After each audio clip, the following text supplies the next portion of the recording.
정부가 국제기구에 대북 지원금 800만 달러를 공유하기로 최종 결정했습니다. 하지만 이번에도 지원 시기는 못 박지 않았는데요. 인도적 지원은 정치 상황과 분리해 지원하겠다고 정해놓고 지원 시기는 남북 관계를 고려해 결정한다는 건 앞뒤가 맞지 않는 것이라며 비판이 일고 있습니다. 김지선 기자의 보도입니다.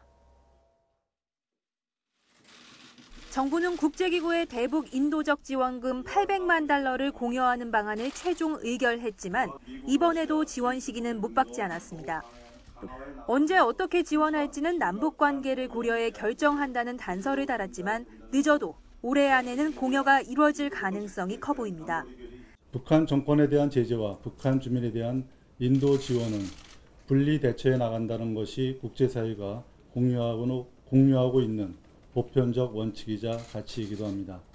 다만 인도적 사안은 정치 상황과 분리한다는 원칙에 따라 지원을 확정해놓고 시기는 남북관계 상황을 봐가며 정하겠다는 건 앞뒤가 맞지 않다는 비판이 제기됐습니다.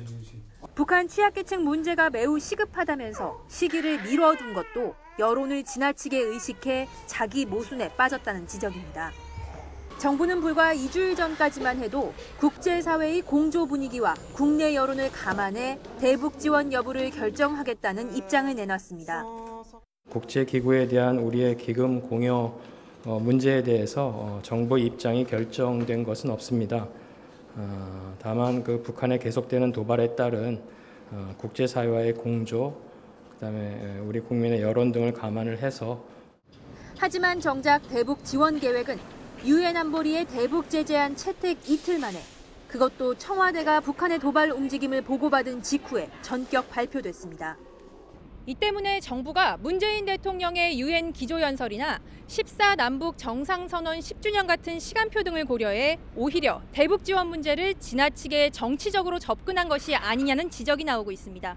YTN 김지선입니다.